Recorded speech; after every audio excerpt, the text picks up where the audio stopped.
graduate students. And welcome to the Researcher and Research Student Enrichment Session today, Thursday, the 4th of November, 2021. I am Tias from ITS Global Engagement, and today I will be your Master of Ceremony for this session of R2SEP. You are now participating in soft engineering program. Please don't forget to fill your attendance at the link that will be sent by our committee via Zoom chat room. And today's lecture theme is soft engineering stream entitled Research Management Skill, which will be delivered by our speaker, Dr. Mahendrawati, and also Bapak Ari Mazharudin Siddiqui, PhD, will be the one conducting today's session as our moderator. Before we start our agenda, allow me to deliver our schedule today as follows. First, there will be opening, and second, introduction to the moderator and speaker. And third, the lecture session that will be followed by Q&A session, and then certificate awarding. And the last will be the closing of R2SEP. Now let me introduce our moderator for today. Our moderator today, Bapak Ari Mazharudin Siddiqui, PhD, who is also a lecturer at the Department of Informatics at ITS. He obtained Bachelor of Computer at Institute of Technology 10 November, and then obtained his Master of Computer Science at Monash University. And then he obtained his doctoral at School of Computer Science and Software Engineering at University of Western Australia. And his research interests including graph, data mining, machine learning, computer networks, and sensor network. And now you are informed about our moderator, without further ado, let's proceed to the main agenda. To Bapak Ari Mazharudin Siddiqui. Good afternoon, Pak Ari. Good very afternoon, Bu Fitri. Good afternoon, Pak Ari. And as our moderator today, Bapak Ari, the time is yours. All right. Thank you for the opportunity given to me to be the moderator of today's session. My name is Ari Mazharudin Siddiqui. You can call me Ari or Siddiq. Both ways are all right for me. As mentioned before, I'm now a lecturer at the Department of Informatics, ITS. I will be moderating this session, the R2SEP session today. The keynote speaker for today's session is Dr. Mahendrawati Irawan from the Department of Information System. Should I read the CV of Bu Mahendra? Yeah. Okay, Bu Mahendra,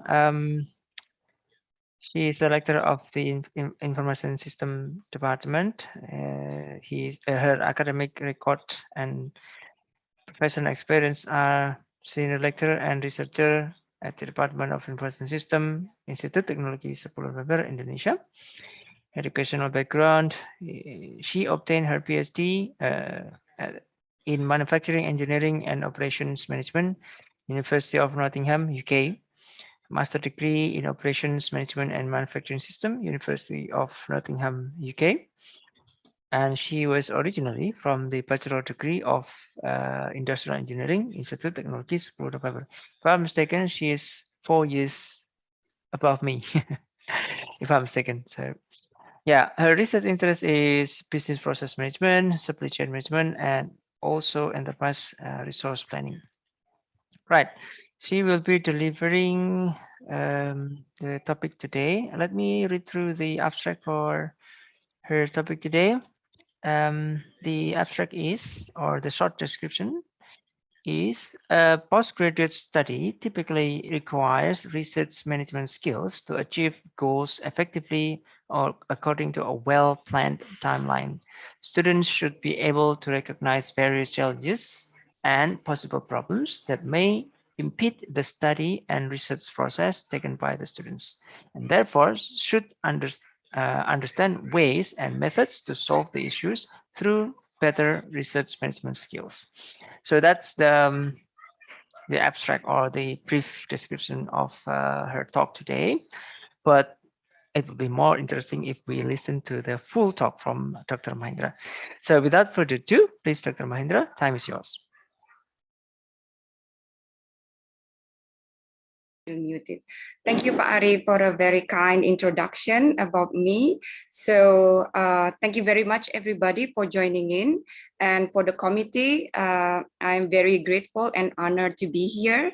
So as the Pak Ari already mentioned, the topic that was asked for me to talk about is research management skill, which I think is quite interesting, but also challenging for me, because if I read through, if I'm not mistaken, this is the number 5th of the series. So it's already halfway through that you are joining this researcher and research student enrichment. And I think there will be more as well. So first of all, I don't want to tell you that I am telling you this with theory base. No, not at all. I am still also learning about research. I don't think anybody can achieve like the final or the finish line of research, really. So what I'm going to give you today is more about sharing my experience since I started my PhD, and then later on I became a lecturer, and then as a lecturer, I did a lot of research. So it's really about sharing, and there are not a lot about theory at all. Okay, so I will start sharing my screen.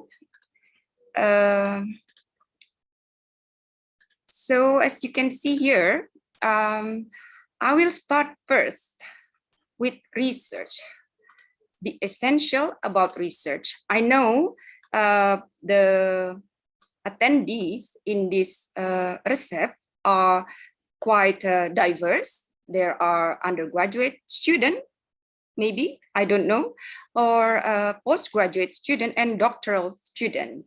So as normally in a talk, because we are not like a one-way engagement, maybe how many of you who have joined this R2SEP know exactly what research is about?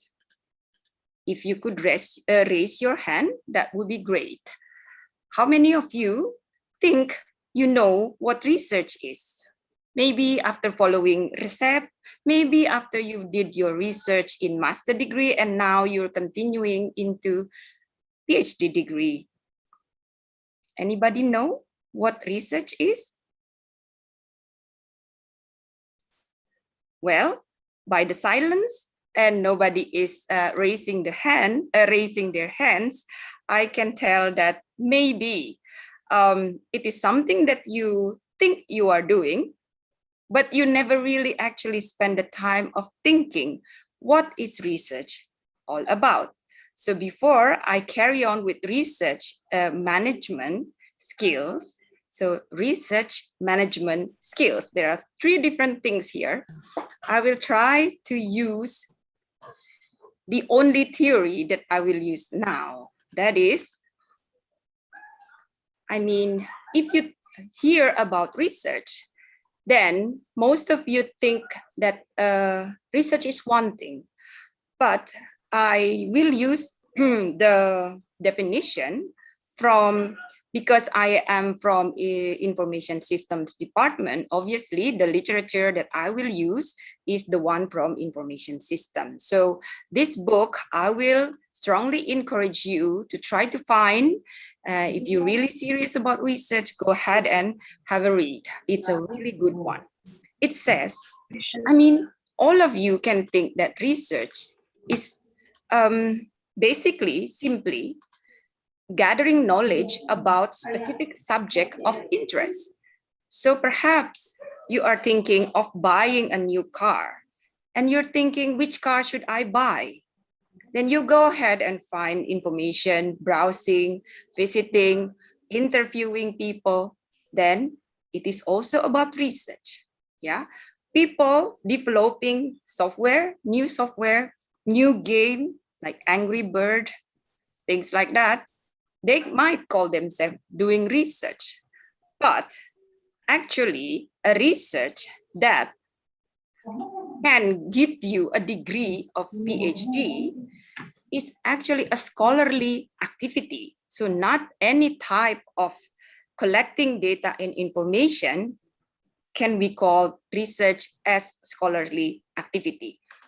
To be called as scholarly activity, a research should be a way of searching for fundamental concepts and new knowledge that confirms to the key principles of scientific research. So there are really two things for you to call yourself doing research in scholarly way. The first one is the research work must contribute to a body of knowledge. So this is already something. You need to know what body of knowledge you are working on and what are your contribution.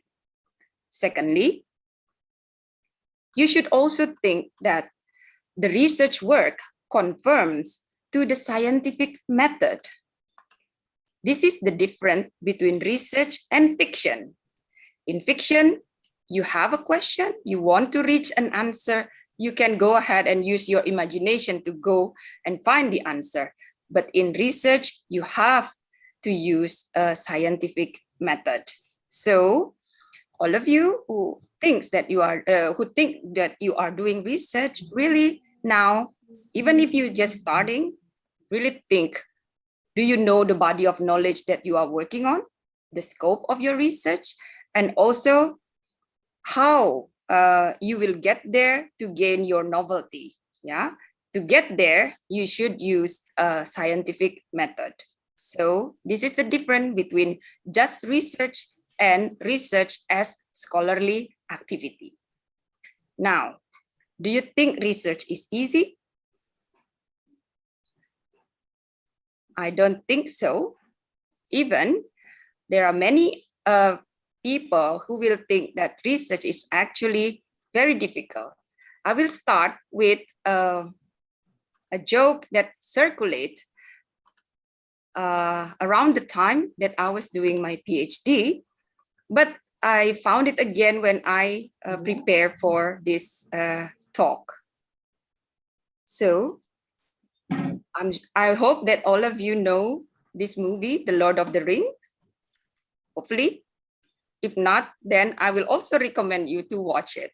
I mean, there are 3 series, it's a lot, but if you know the main characters, Frodo, imagine Frodo is you. Yeah, Frodo is a happily young adult who is just going about his life, but then suddenly a group of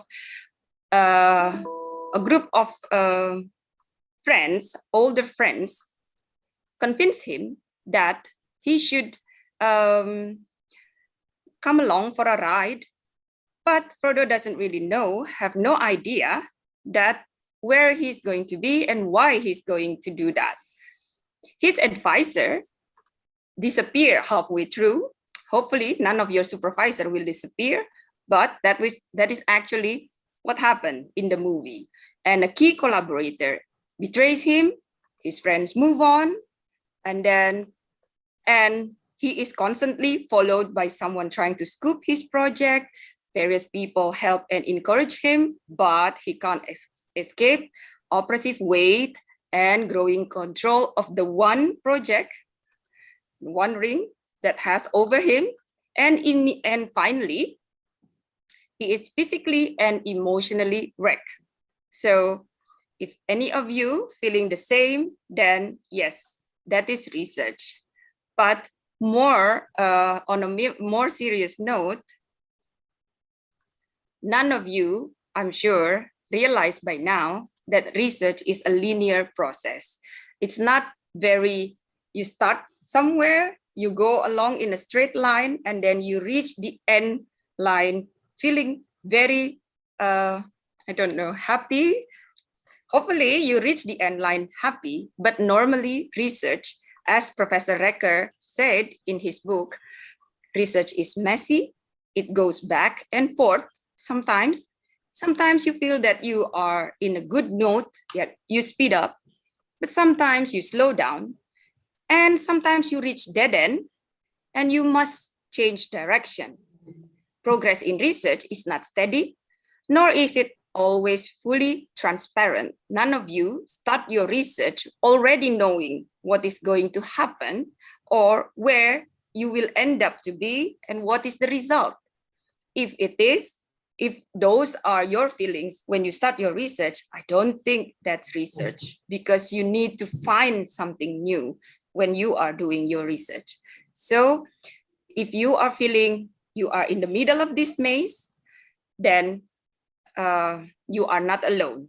Research is always like that. Yeah, most of the time it's like this ball of yarns. It starts somewhere, but it gets really messy in the middle. Okay, so if you are here, then what do you need to do? My job here today is not to talk about how you come up with your research question, how you need to define your methodology, how you need to get published. It's somebody else's job in this series. My job is about research management skill. So how you manage this entire process. That's why I said it's a very tough subject. I wish I can I can pick what I want from the very beginning, but because it was given to me, so I will share my experience how to manage research. This is not a rule of thumb.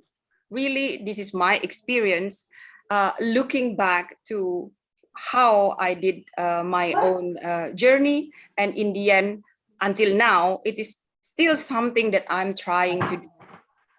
Okay. So these are the management skills that I think would be important for you to do research. First is expectation management, people management, time management, project and program management. And this last bit is more about how you support your research, that is document management, how to use your tools, how to utilize IT. And this is getting more and more important, that is stress management, especially during this kind of online situation where we don't meet face to face. You feel like you are alone working on your own, never really meeting with a real person. So stress management is, I think, something that we need to talk about openly. Sometimes people are shy saying that they are stressed or depressed, but I don't think that's a good way of dealing with your problem. Now, let's start one by one. Actually, the main part is project and program management. But before going into project and program management, I think we need to talk about these three first. I think it started with, I think in the first meeting of this series, a very close person to me has already explained to you about expectation management. Yeah, what to expect, yeah, from your research, or if you are doing postgraduate study or doctoral study especially, it's all about research. But in postgraduate like master, it is the end of your journey, and it's usually quite short. So it's different to everybody, I think. That's why you need to set your expectation right. The very first time you join in, you need to know what is expected from you. Yeah. For example, in doctoral study, you know that you need to define or find a new contribution or theory. But in addition to that, you need to also publish that in a journal, yeah, in a publication. So you need to know this. If you don't know that, maybe you think you finished, but you're not really. So really important to have expectation management set straight from the beginning. Yeah. From there, you need to be able to define your SMART goals. Long, medium, and short. I will go into detail later, but this is very important. And number two, you need to know what is required of you and when.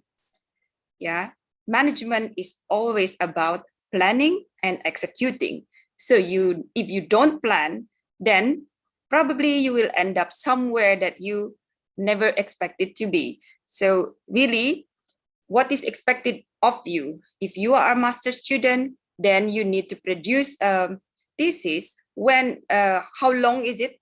And what is required? What is the requirement? Publication in a journal or publication in a conference or what? So you need to be able also to communicate clearly what you can expect, not from just yourself, but from others as well. Because when you are doing research, you have other counterpart. You have supervisors, you probably have sponsors, you probably have lab members. So many people actually circulate around you that if you can utilize them nicely, it will help you, but it can also be a burden to you if you don't know clearly the expectation. For example, some supervisor will follow the guideline from the postgraduate office that says publication in seminar is okay. But some supervisor will recommend you to go even higher, that is for publication in a journal. So if you don't know this, it's very different, the requirement for publication in international conference and in a journal. And the time frame is also different. In a conference, it is very clear when it will end. You can submit, you know exactly when the conference happened, that's it. But in a journal, you need to time it well in advance because journal publication require a lot of review process that will take a long time. So you can see that if you don't know the expectation from the very beginning, you might get into trouble because you're thinking, okay, I will submit in a conference. But your supervisor suddenly said, no, you need to submit in a journal. Okay, so this is very important. Starting from now, if you haven't started the research, find your expectation first, yeah, or the requirement from your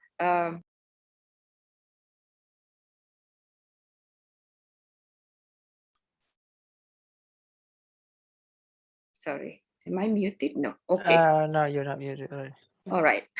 So it says that I need to unmute. All right. Now that is expectation management. Secondly, I mentioned already that, of course, when you are the principal researcher, or if you are the student, postgraduate student, master student, or doctoral student, then the main actor is you. Nobody else can do the research for you, but there are many people around you that can help, yeah, that can also be part of the research. So you need to know clearly who they are, yeah. I mean, of course, you know your supervisor, but sometimes different supervisor has different way of working. Some supervisor has this like lab-based education where he or she has a lot of doctoral students, and then each doctoral students work with master student and undergraduate student. Sometimes a standalone supervisor that works independently. So you need to know this. Who are the key person related to your research and what are their roles? Know the boundaries and work around this. Why do I say this? Because every supervisor has different setting.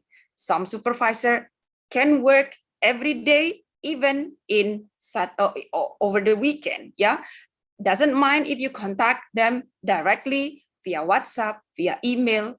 It's okay. But some other supervisors are very strict. You need to work only within working days. Even no reply during working hour, non-working hours, for example, or email, they never reply email. So you need to know this, how to get them, or how often you meet with them, or when can you ask questions. So this is really, this sounded very, very basic, but believe me, if you don't know this from the very beginning, it can be hard.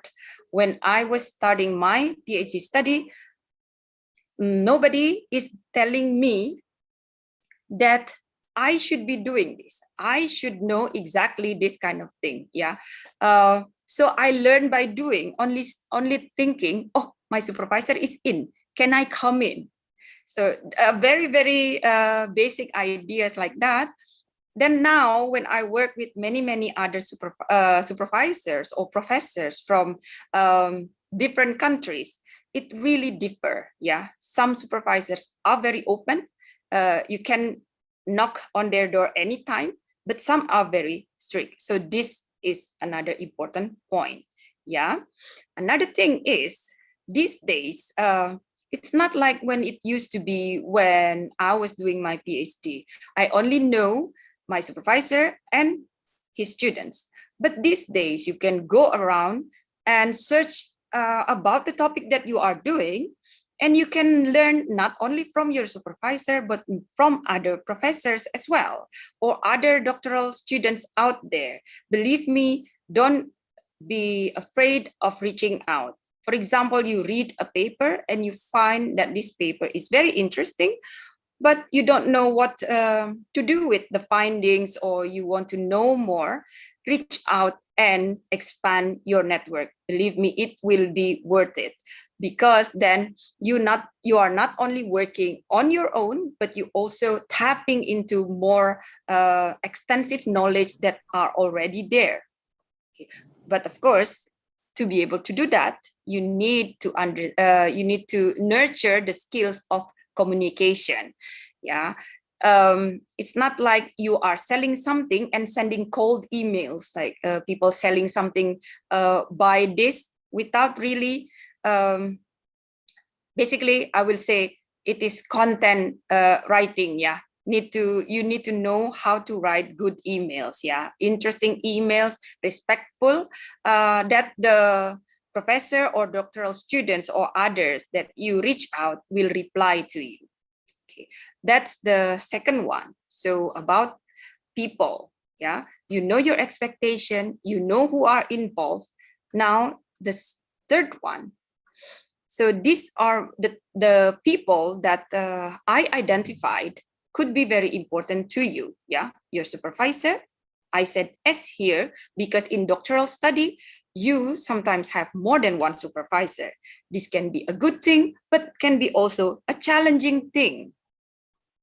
If the supervisor one is asking you this way, another supervisor is asking you another way, then how did you combine this? Sometimes that is a challenge too. So you need to know how to work through this. Yeah. Sometimes you just meet one supervisor and the other supervisor is unhappy. So it looks very easy, but it can be a problem too. I mean, I told you this because I have a lot of experience of master students coming to me, telling me about it. And I myself also have the same experience sometimes. Yeah. Sponsors, I'm saying this, maybe you got sponsored by your office, for example, to get a master degree or doctoral degree, then you need to know what is expected from you from the sponsor. Because I know sometimes when you get a scholarship from your workplace, the research topic needs to be related to something at work. So you need to also make sure about this. I just supervised a master degree student who actually worked in one of the agency in Surabaya, and her thesis must be related to where she works. So you need to know this from the very beginning. I don't want you to start taking a lot of a subject and then suddenly it's not something that your sponsor agrees on. Okay. Then the next one is other lab members. Now, this is very good if you are working not by yourself, but in a lab where many other undergraduate students also doing some research. Because first, you can share a lot of things. Secondly, you can also learn from them about many other things. So if you don't have it, then find colleagues or a group of people that can be your support systems. not always very lucky, but when I was doing my PhD, I was in a group of 5 other researchers. So it's very good that maybe sometimes we can share notes that how do you write this kind of thing? How do you do analysis, for example, even going through your presentation or reading your paper, that would be very nice. So it's research in itself is very lonely. So if you can have people to share it with you, that would be great. And graduate office, don't forget them, because they know exactly the steps that you need to follow to get into to get your research done. Or if you don't, if you're doing it on your own, doing your research by yourself, then this is not necessary. But if you are doing postgraduate study, graduate office is a stakeholder that you need to be really close to. Now, later on during your study or research, you will also get in touch with people outside the organization that can be, for example, your respondents, yeah, or other researcher doing something related to you. So this is what I mentioned as expanding your network. Respondents can be very, very helpful in giving you a lot of insights, but don't forget that they will also have expectation. In Indonesia, it's very hard to convince organizations to join research if they don't know what they will get from the research. Yeah, what's in it for them. If you cannot convince them, I mean, I myself find it still hard until now to convince people to support my research, because it is additional job for them. If the benefit is not clear, then they will not work for you. So this is very important. Okay. Now we come to the third part, that is time management. I mean, among all the resources in the world, this is the most precious one because it's irreversible. If you already spend your time or waste your time, then you cannot obtain it back. Very important that you can manage time. Yeah. Can have a look at this diagram. It's really, really important. Sometimes we procrastinate. We thought that, no, the deadline is not now, I can do it later. But if you're doing research, there are so many things that you need to do. Sometimes if you procrastinate once, and then it will just delay many, many other things. It's very interesting that the blue line and the red line is actually supposed to be in adverse. So if you have a lot of stuff to do, actually you cannot procrastinate because there are so many things to do. But in reality, it's actually going hand in hand. The more stuff to do, the more you procrastinate. So this is not good. I mean, I know it's easy for me to say, but I think you understand that if you delay, it's not going to, I mean, the job is not going to go away because you are just delaying it. And most likely other jobs will come too. So I like these PhD comics. If you go on the internet, you will find a lot of funny things that you think, okay, it's actually a funny job doing PhD. Yeah. So it's not this way. Procrastination is not equal to how much stuff you have to do, but it should be the other way around. If you have more jobs, you cannot procrastinate. Okay. But to do that, you need to know yourself first. Yeah. Every people has different way of working. Some people like to work in the morning in the office. Some are more night person. It needs to be in a specific place. Yeah, at home, for example. Nobody can do this for you. You need to do that. You need to know how you work. Yeah, when is the best or most efficient time for you, and make sure you protect that. So this is the key. You need to be very disciplined. Sometimes you work at home, well, especially now, you work at home, you have a lot of distraction, you have your kids around you, you have your wife, husband around you. Sometimes you cannot do anything correctly. But if you don't find a way of working, then that's it really. The time is not going to be, it's not coming back again.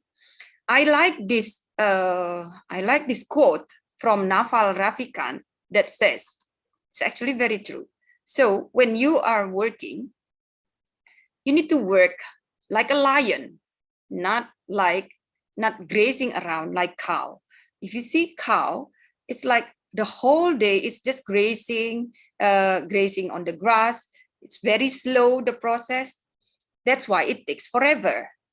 But for a lion, actually, if they are not hunting, it's just lying around, preserving the energy. But when the time comes to hunt, it will just focus on hunting and get the job done. So actually, a lot of good researchers know when to focus. This is the difficulty with us, especially, I don't know whether here there are a lot of doctoral students who are also lecturers. We are multitasker. We need to do so many things at the same time, with so many deadlines. But and we have a long working hours, right? So when I work with many European professors, I found that they have a very strict rules that they only work Monday until Friday, and then really not doing anything over the weekend. So how come they can do this 5 days? But for all of us, most of us, we work 7 days a week, almost 24 hours, almost, I said, except for the sleep part. So this is all about focus, how to gain your focus and really spend the time when you need to do your work or your research. Now, to put all those things together, we really need to have this, SMART. I think everybody knows exactly what SMART is, Please try to imagine that you need to achieve something. You have a goal. So you need to be thoughtful and specific about what you want to focus on. Then you need to pick a goal that is measurable. Don't pick a goal that you cannot measure. And you can continually monitor it, and then you self yourself for success by choosing something that is achievable. So you may have a lot of goals, nice measurable goals, but you know you wouldn't be able to achieve it. And then R is for realistic. So when you choose your goal, think about how it will affect your day-to-day life. Don't set yourself for something that will affect your life, your health. T is for time. So you need to be aggressive and realistic when setting your end time of date. This is the difficult part. Sometimes we overestimate ourselves.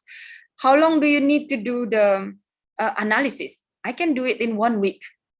You put 1 week, but in the end, you cannot achieve that because it's just impossible. So you need to really know how long it takes to do some task, okay?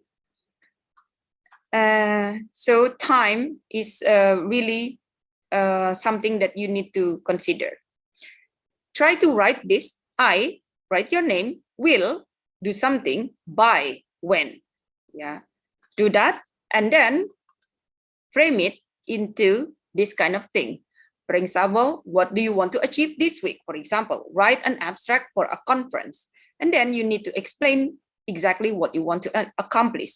For example, when you want to accomplish that, you send the abstract. Not just write it, but never send it.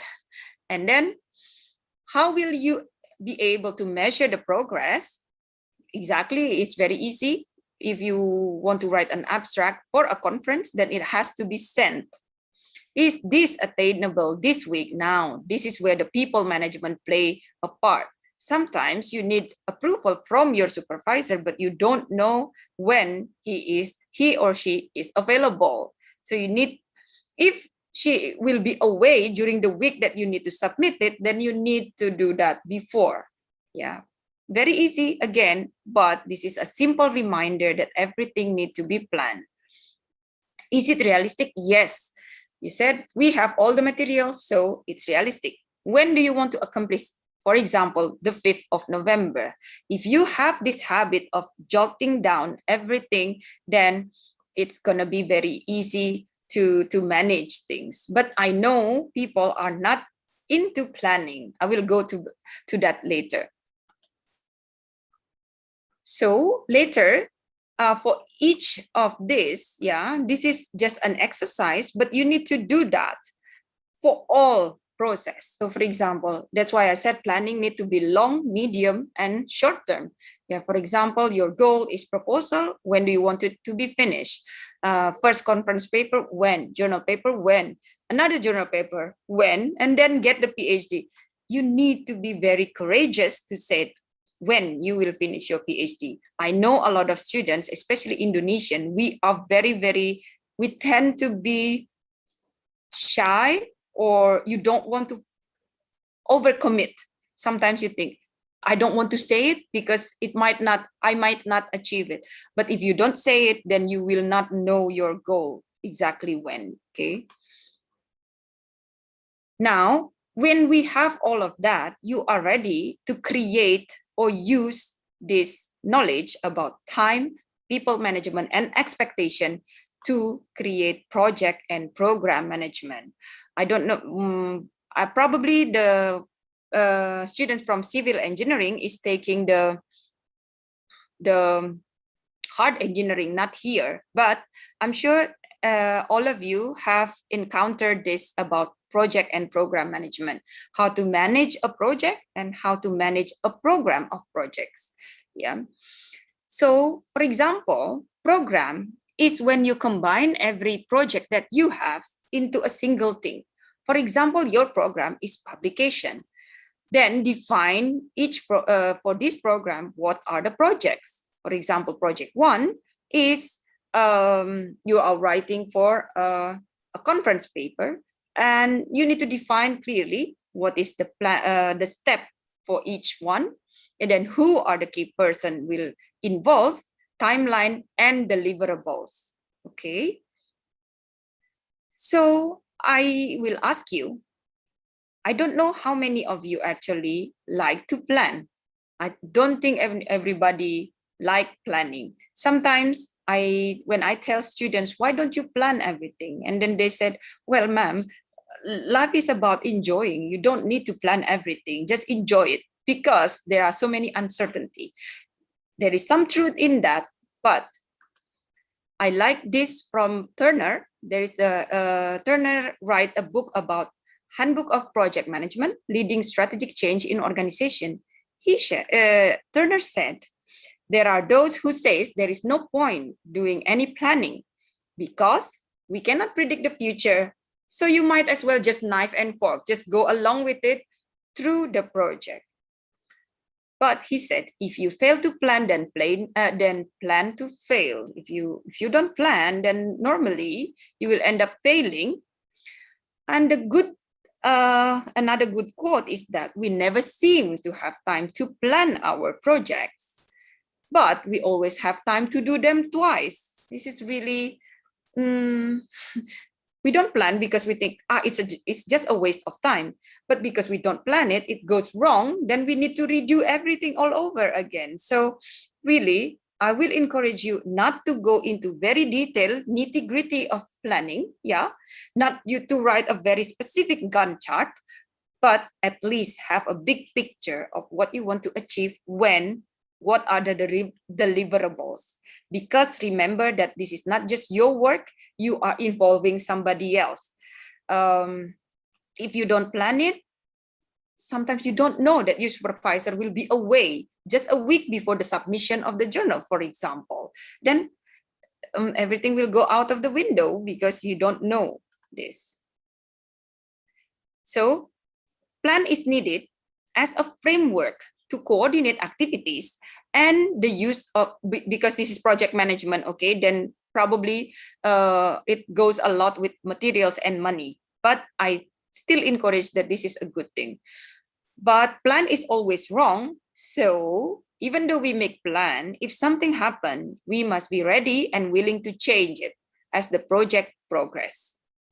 So the project plan must be robust, but also flexible, which means that it should be goal-oriented and staged. Yeah, which part needs to go first, and then what are the relationship between stages.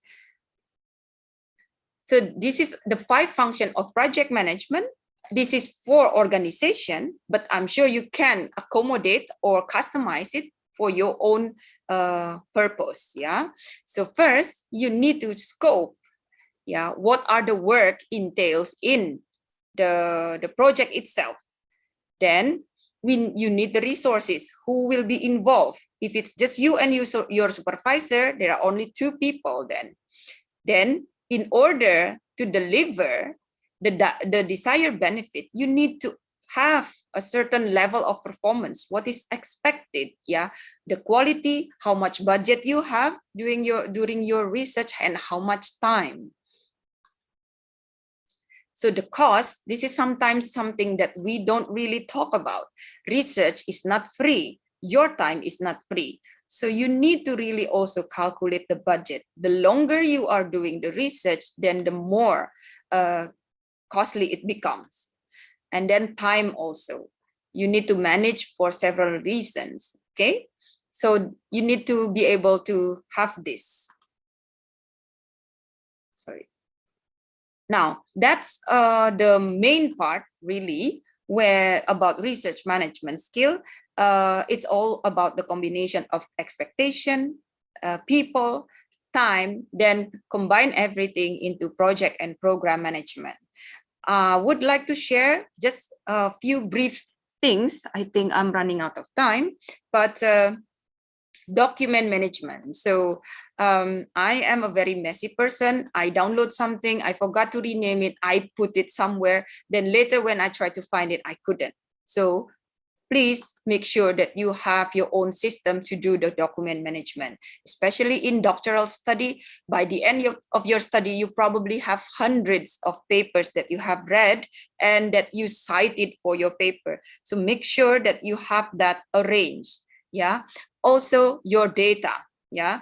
More and more now, journals is asking you to, when you submit to a journal, they will ask you about your data. So don't throw away your raw data. You need to have it always until the publication is accepted, even after that, because sometimes your publication, other people read it and want to know about more about your data. So really, this thing needs to be in your repository for a long time.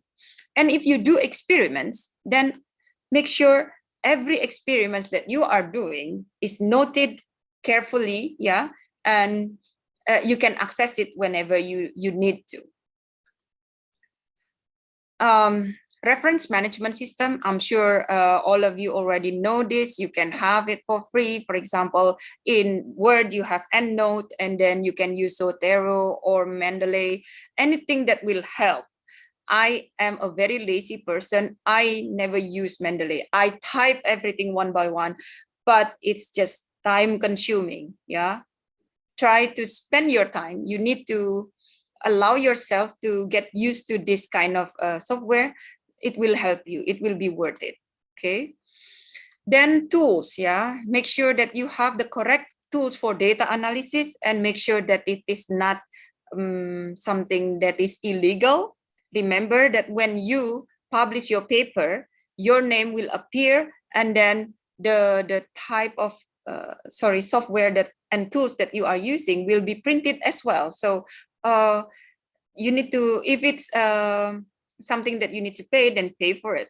Yeah, that's why it's costs that you need to put in your research. Find any tools that can help your research. Yeah. IT, getting more and more. I don't think anybody nowadays is doing their research by pen and paper only. Everybody is doing with IT help, with laptop, computer, and everything. So make sure you have the correct hardware and software. Do you need Planner, OneNote, LaTeX? I don't know. If you are working in something related to a lot of formula, people use LaTeX a lot. But yes, again, that kind of skills, you need to allow yourself some time to study it, to learn it, and then practice it. That data and cloud storage, thankfully nowadays ITS is already have this OneDrive, yeah. So you can have a lot of that. It's very important because you don't want to lose everything that you have worked on just because your hard drive is not working or something. Finally, this is my final slide. I mentioned earlier that sometimes people are very are ashamed to say that they are so stressed about their research, and they don't know, maybe not ashamed, but don't know exactly who he or she can talk to. But actually, it's all down to you, really. Yeah, so you need to be disciplined about achieving your work and life balance. Remember that research is just research. There are more to life than just your research, than just your study. So don't spend your time only sitting in front of your computer doing research, because this will wear you down. And then in the end, you will not be as productive if you have also done something else outside. Yeah. Some people don't know that they have problems. This is another problem in itself, because they think that they are okay, but they are not. So really try to make sure that you know when you have problem and know where to look for helps. Yeah, that's why I said you need to have a good support systems, family, also friends, colleagues in your lab. Yeah. Sometimes for family, you think, I cannot share with them because they don't understand my research. Then okay, you need to have a group of people at work in your lab that you can trust, that you can discuss with. Believe me, sometimes it's okay to share rather than just leave it be, and then in the end it will come back, make you lose sleep, and then in the end deteriorating your health. That is the worst part that can happen in research. But believe me, many people experience that. And those of you who are doing doctoral study, nobody says that doctoral study is easy. Actually, when it is easy, then either you are very super, or I don't know, maybe the research itself is not really happening yet. What I'm trying to say is not to make you feel bad, but actually doing a doctoral study always encounter a lot of problem. That's why always have a good support system. With that, I think I will stop and hand over to Pak Ari. Right. Thank you very much for the talk, Dr. Mahendrawati. Just a short recap of what she has delivered in today's session. Yeah, in the brief session, in the brief talk, I can write some overview. Yeah. So it was about tips and best practices to succeed in conducting research for our studies, either it is in master or doctoral. Yeah. And some of the notable points are we need to set our goals, yeah. But normally it's a goals, not only one goal. Yeah. And then second thing is to do them timely. So we need to write a schedule, and we need to be disciplined in working on our schedules. Sometimes, yeah, we can be a bit slacky, but in another day we need to be on the right track again. And the third one, I think this is one of the important thing, to keep the work and life balance. So yes, studying doctoral it's hard. Yeah, I know it's hard for all of us, not only me, but we need to also maintain the work and life balance. As we know that the doctoral study or master study is only part of our life. Yeah. So we can do the study within maybe 3 to 4 years, but after that we still have our life. Yeah. So we need to to really see that big picture, that the next step of our life is also important for us. All right.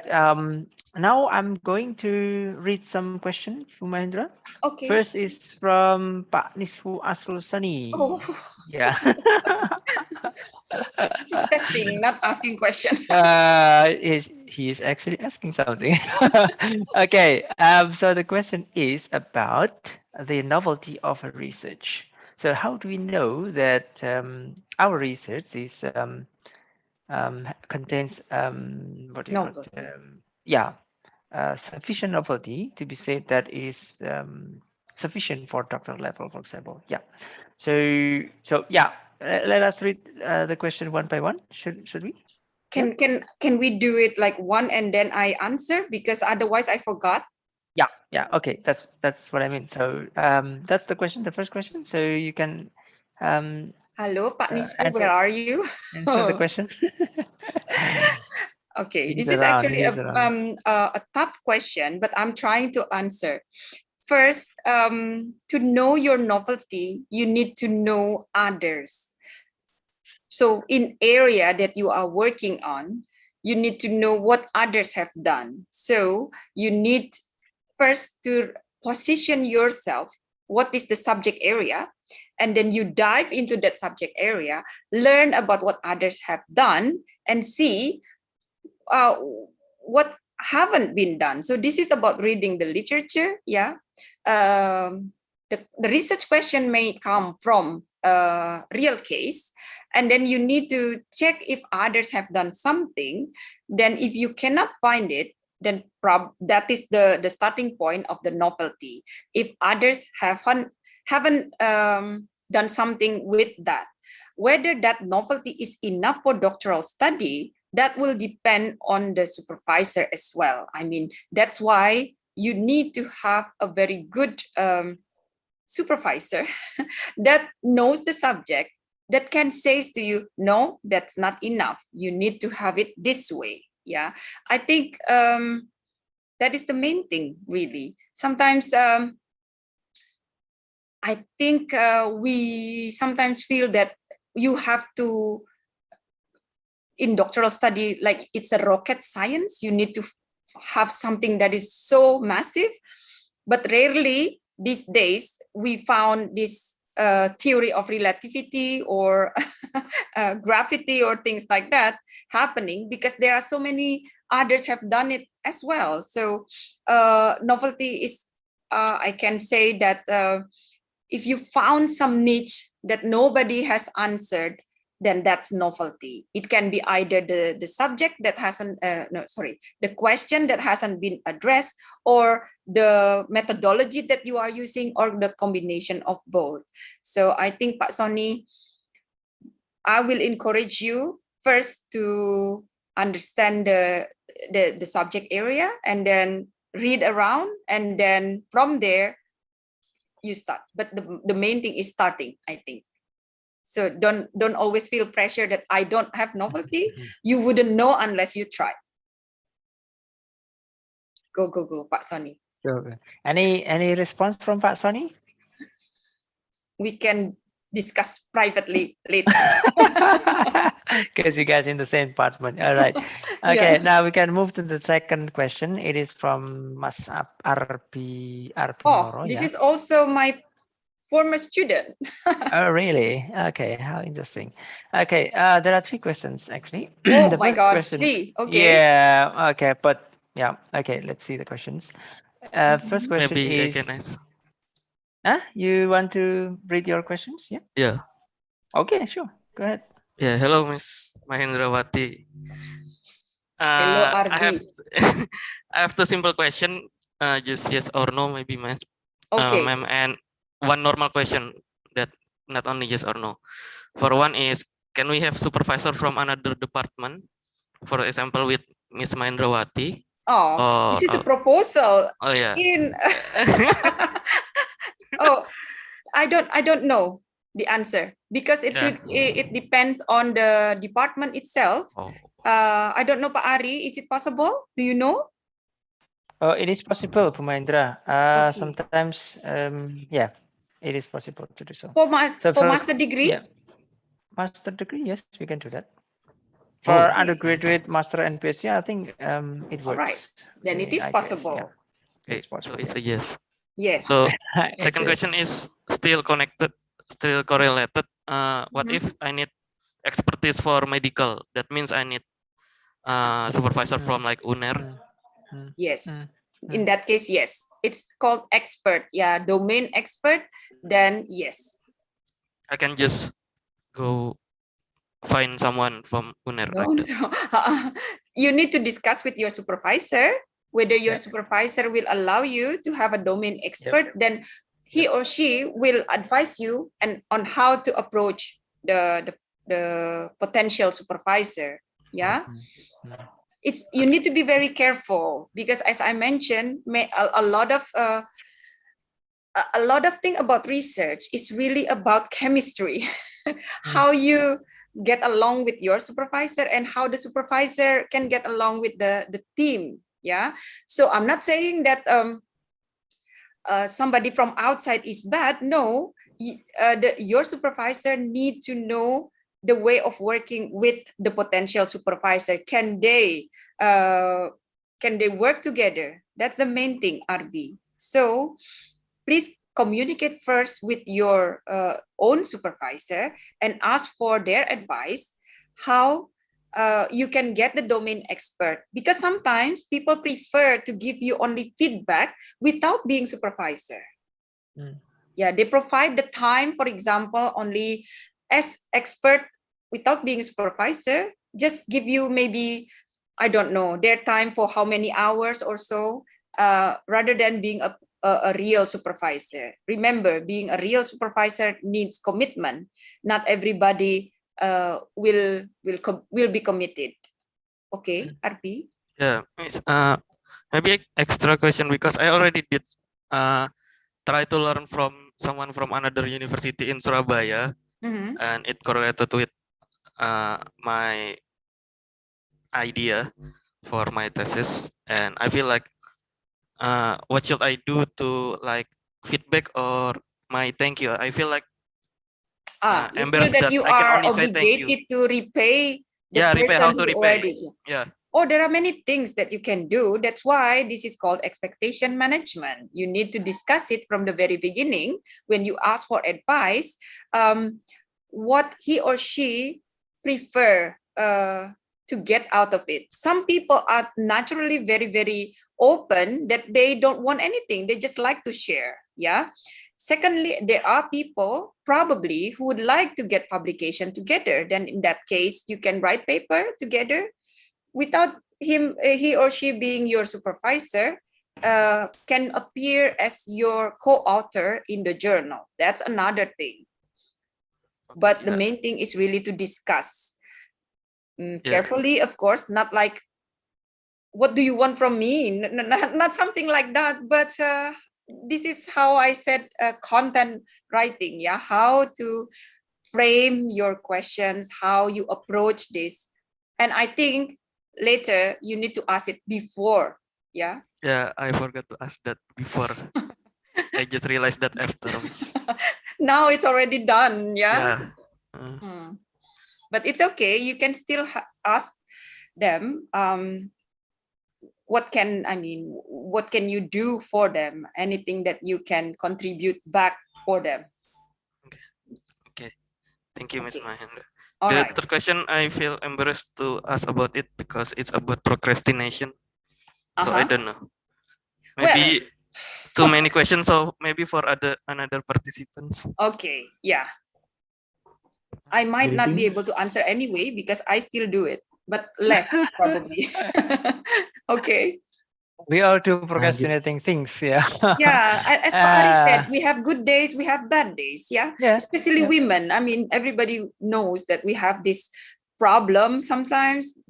Off Mm. day, then don't force yourself. I mean, give yourself a slack, but the next day you come back again. As long as you Yep. don't do that too long, I think it's quite normal. If you force yourself during your off day, it's not going to work anyway. You're not getting anywhere because your mind and body is not on the right track. Yeah. Yeah. Okay, Pak Ari. Great. Fantastic. Any other questions from the audience? Okay.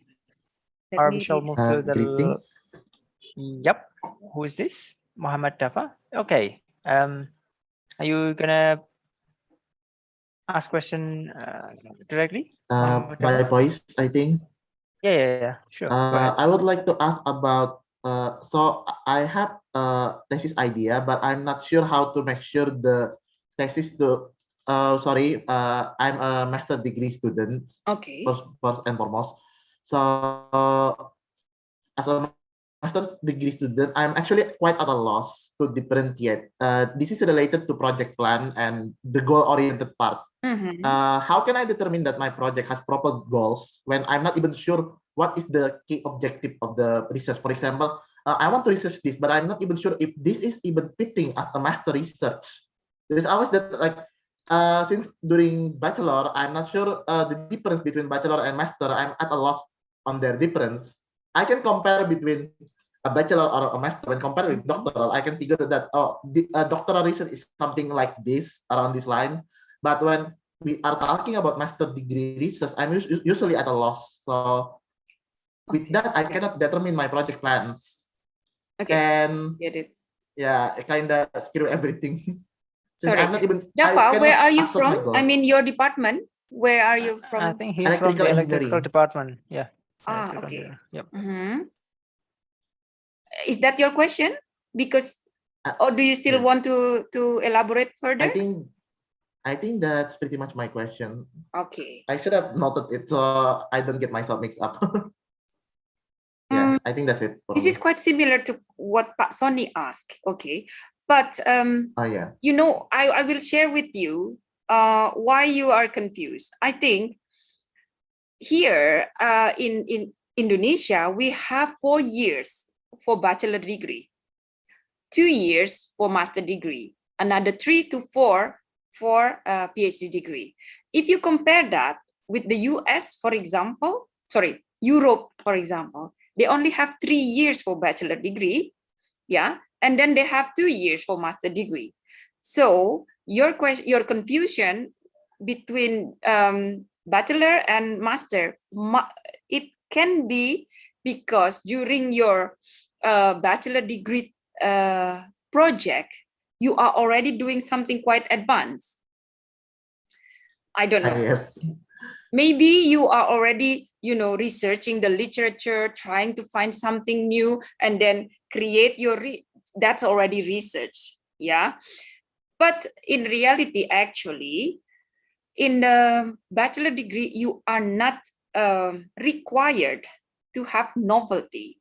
It's problem solving for bachelor degree. So you learn the theory, you have problems, and you apply that theory to solve the problem. That's already considered as a final project. That's why it's called final project. It's not research. Yeah, it's research because you try to find information, you solve it, but not the scholarly research that find a new knowledge. Yeah.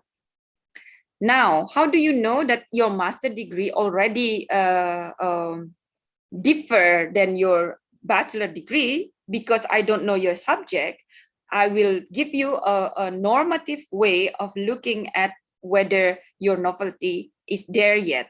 In master, you can have a look at the expectation. For master degree in Indonesia, in ITS, you need to write a paper. You need to be able to produce a publication either in a conference, international conference, or in a journal, which means that there are some kind of new things that you found. Yeah. So you need to if you have a problem, you need to put that problem in the frame of other research. You cannot just say, I have a problem and I solve it. Then you are not positioning yourself with the others. You assume that nobody has done it before. So that's the difference between a master and undergraduate project. Yeah, in undergraduate project, it doesn't matter if somebody else has done it. As long as you have a unique problem and you are doing something to solve this problem, that's it. But in the master, you have a problem. You need to find what others have done, similar things that have been done in the literature. Then you need to be able to say, this has done it, but there are some things that haven't been done that I try to fill. So you already have a very small niche there. Now, in doctoral study, it's not enough just to have a small, but you need to have contribution to knowledge as well. There is a problem, you solve it, then you try to build a theory or new knowledge. If this kind of thing happens, then I need to do this. So that's the new theory. In master, you don't have to do that. I hope I make it clear. I think it's quite clear, though. Yeah, it's kind of hard because sometimes in some bachelor studies, from what I recall, some of the research are being published as papers. So it's kind of feel like, wait, is this bachelor or master? So I'm a total loss sometimes when talking about it. So with what Miss Mahendrawati told, I think I can get a general sense of it. So it's like similar to doctoral, closer to doctoral, but not quite doctoral from my perspective at least. I mean, you have there has to be something new, but it doesn't have to be completely novel, but something that from the previous research has not been solved yet. There is let's say a hole in the previous research, simply put. Thank you, Miss.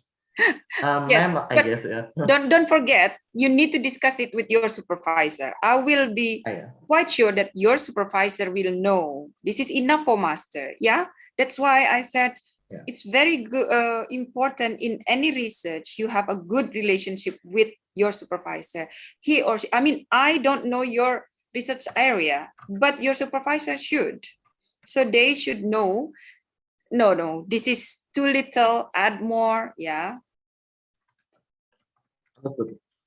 Okay, thank you for your question. Thank you very much. Yes, you're welcome. Okay, Pak Ari. All right, thank you for the question and the answer as well. Do we still have time? But Nabila from TKG. Yeah, I forgot how long the total.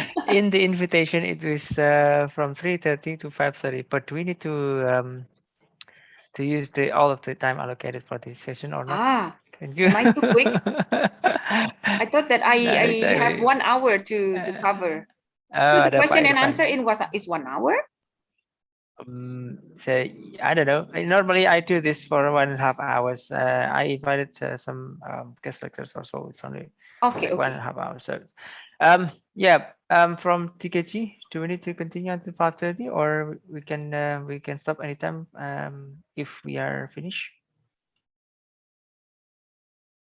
Mbak Trias? Yeah. Hello, Dr. Mahendrawati. Yes. If there's no more questions, can we just finish the session, or do we need to proceed to 5:30? We will continue. That's feedback. Sorry. No, it's not too quick, Dr. Mahendra. It's interesting, but time is it's long. Time allocation is quite long, so 2 hours. Okay. Yeah, but however, I still have one questions to be answered to bring forward. Okay. Yep. Okay. Question is from Salma Izzati binti Nizar Masuri from University Technology Mara, UITM. Dr. Mahendra, for students which is very new to the field and never experienced any research of that specific field, how would you advise us regarding the time estimation for us to outline our research timeline? Wow. Okay. So you are new to the subject, but you want to outline your research. Is this for master or for? I'm assuming it is for doctoral. Yeah. Yeah. For doctoral. You have 1 year, I think, to create your proposal, right? So that is the period of time that is given to you to discover your research question, what others have done, and then what is your research and how you get there. The proposal is like that. So if you are new to the subject, then spend your time understanding the concept behind the subject. Yeah, for example, if you are doing digital innovation, for small, medium companies, it's new to you, then you need to find a lot of literature, for example, about digital innovation, what it is, what has been done, whether it's being done in small, medium enterprise. That's the literature review part. Now, when you read a lot of this, then hopefully you will find a new research question. Yeah. Actually, every research should boil down to a good research question. Yeah. What is it that you are trying to solve? Yeah. Not every question is interesting. Not every question is worth answering. Not every question is can be answered. So this kind of thing you need to find. It's important to give yourself time to read about the subject. If you don't read, it's very bad that you already go ahead with your research. Then suddenly, after a few, after doing your research, you found out that others have done that. That is a nightmare, really. So spend a lot of time only reading, but reading with a purpose. This is the problem. Sometimes doctoral students get lost with the literature because there are so many of it. You read something and then it will lead to something. So you continue reading. This is not also what I suggested. Yeah, when you read something, you need to frame the research. You need to put it in relation to your big goal, not just reading like reading a novel. Yeah, you need to find out, okay, so this literature will help me to do what? And where is the position of this literature in relation to my research? So that part is a long time. Yeah, I remember when I was doing my PhD, it's like 9 months of reading only. Reading, and then find a research question. Then also, when you read, you also need to know how to answer the research question. That's the methodology part. That's why 1 year is candidation, where you come up with a research question. You support that this research question hasn't been answered by anybody. That's a novelty. And then you also lay down your plan of answering that. That is the research plan. The research method. So proposal is really about that. So coming back to your question, how long? If you are doing doctoral study, then 1 year to do that. If you are doing master, then this is the challenging part, because master only have 1 semester to do the research, but in other in different different programs, sometimes you have, I don't know in informatics, but in information system, in my postgraduate program, one semester to do the proposal, then 1 semester to do the real research and publication. I hope that answers your question. All right, thank you, Dr. Mahendra. So maybe we can wrap up our session today. Yeah, I would like to summarize some of the questions answered by Dr. Mahendra today. The first is to weigh or to scale up the level of novelty of our research. It takes a lot of references to know that where is our research positioned. So, for example, is this research sufficient for master level or PhD level? That is, it requires more references. One thing to know is that the higher the degree, so for example, if I compare bachelor, master, and doctoral degree, the doctoral degree is actually a study for a very limited scope, but we take that scope deeply so that we know everything about it. Then people can say that, oh, if you want to know about this stuff or this field, ask him, ask that person, because he's the one who mastered that field. So that is one thing to know about doctoral degree. And then last one is about timeline. Timeline is very relative. Yeah. From the point of view of education system, the Australian, the England Commonwealth, yeah, they employ 4 years, 4 years timeline. So the first year is called the candidature period, whereby students required to submit like a draft of paper, for example, in the final month or the final week of the first year with planned. So this is the first years conducted, what you have read, and this is the draft of your research and what will be doing within the next 3 years.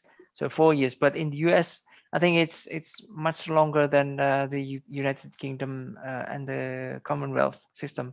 So maybe they required at least 5 years to complete, but most of the, so we need to be careful about this. Most of the scholarships, they only last for 3 years. So the last 2 years they have to struggle with their own skills, life skills. Okay, that's it, I think, for today's session. Thank you very much, Dr. Mahindrawati, for the talk, a very nice talk, and also Thank you.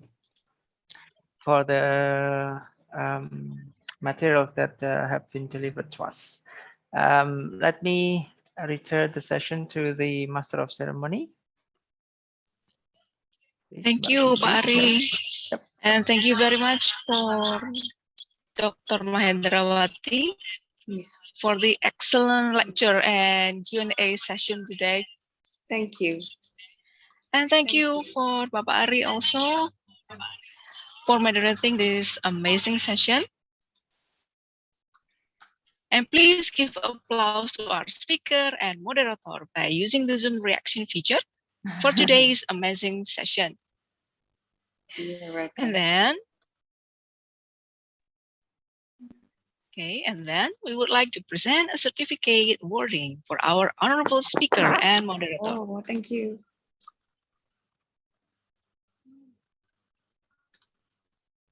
And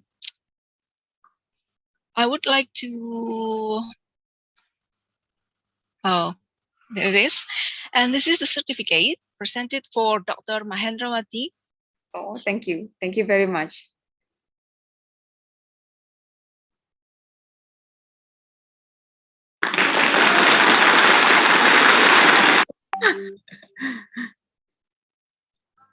And next, certificate for Bapak Ari Mazarudin Siddiqui, PhD.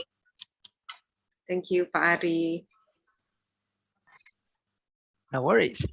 Okay, yay.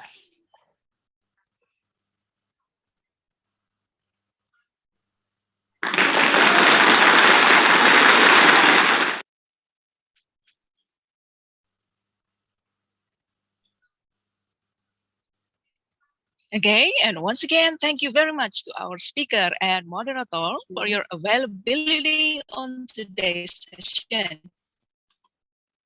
You're welcome. And before we wrap up the session, we would like to invite all participants, as well as our honorable speaker and moderator, to have a group photo. Okay, so please open the camera and we will capture.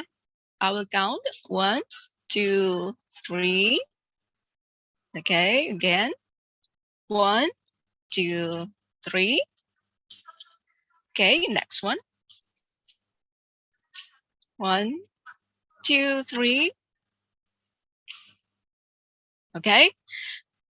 All right, now we finished the group photo. And for the participants, please fill the feedback form through the link that you can see on the Zoom chat room. We want to remind you the participant who will get the certificate is the participant who come on time, join this event until the end, and fill the feedback form. And before we part, I would like to inform you that we still have several future agendas in R2SEP in soft engineering stream. You can see it on the poster we are showing you right now, or you can check it out on ITS Global Engagement website later. We will see you in the next session in Thursday at 18 November 2021, as you can see on the screen. So finally, we have reached the end of today's researcher and research student enrichment program, and we sincerely apologize for any mistakes and you may have made in presenting as Master of Ceremony and Committee. Thank you very much for our speaker, moderator, and all participants for the attention and cooperation. Once again, thank you everyone for today. Good evening and wabillahi taufiq wal hidayah. Wassalamualaikum warahmatullahi wabarakatuh. Yeah, thank you so much. Terima kasih Pak Irfan Syah. Mohon maaf kalau ada catatan. Terima kasih banyak Bu Mahe. Sehat selalu Bu. Sama-sama. Yeah, allow me to end the session in 3, 2, 1. Thank you and have a nice Terima kasih day. Pak Ari. everyone.